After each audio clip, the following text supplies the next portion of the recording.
Hey Dota fans, the wait wasn't that long. Patch 7.38 Wandering Waters is upon us, and I hope you didn't get drowned by the patch notes that you had to read. Let's go through the important general changes in the patch. The map now has rivers flowing on the top and bottom. Unfortunately, they don't connect to the middle river, and there will be currents going along with the river. Going with the current will increase your movement speed. However, going against the current will not slow you down. It is a change of scenery, and it also helps you move around the safely much faster, as well as introducing you to new neutral creeps.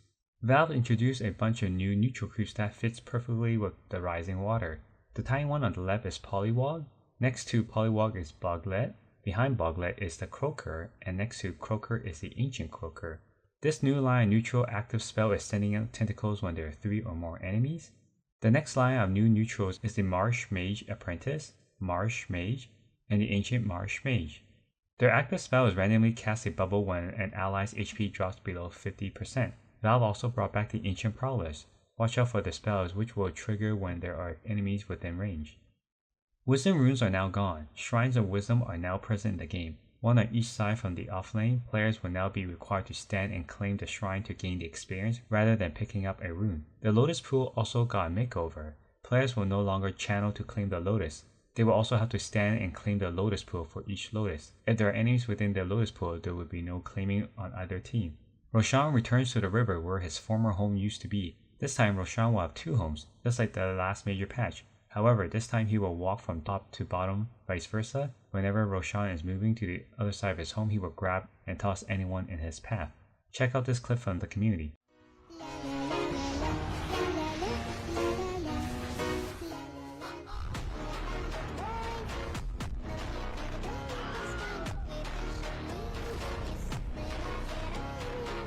Tormentor also got a new location. There will only be one Tormentor in the game, and it will rotate from top to bottom depending on the time of day. The new home for the Tormentor is the old Roshan pit where it used to be at the corners of the map. When the Tormentor dies, it will drop an AoE healing. There are major changes to neutral items. Players are no longer farming for neutral tokens, but they are farming mad stones. Once you've earned enough, you can craft neutral items that are separated by artifact and followed by enchantment. There are 5 tiers of crafting. Once you hit tier 5, and if the game goes long enough, there are opportunities to recraft into another artifact. That's all the major general changes. There's a lot of items and hero changes. Enjoy your reading material for the next several weeks. Let's jump to DreamLeague Season 25. The first stage of DreamLeague Stage 1 ended, and I don't think there were many surprises to the teams that advanced into Group Stage 2. From Group A, Tundra Esports, Betboon Team, Team Falcons, and Heroic. Over in Group B, Team Spirit, Chimera Esports, Paravision, and Team Liquid.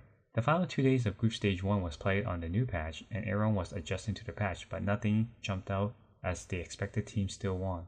There was a 3-way tiebreaker between Team Liquid, Yakult's brother, and Gaming Gladiators, and Team Liquid defeated them to claim the remaining spot.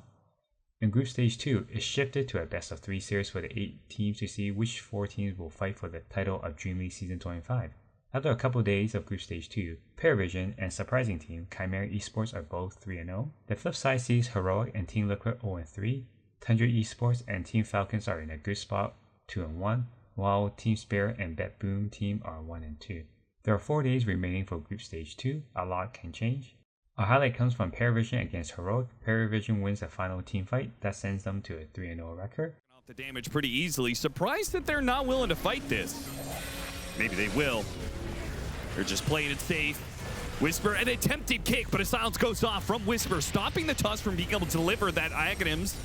Meanwhile, Schofield still chasing after him, running to his death. It seems it's a beautiful vacuum. Ice Path, Macro Pyre, the second one of this team fight.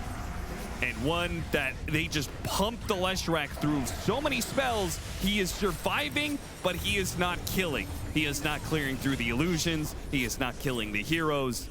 And Paravision will eventually kick Heroic out of this game. That's all for this week. Enjoy the new patch and map. Like, share, and subscribe. Have a good one.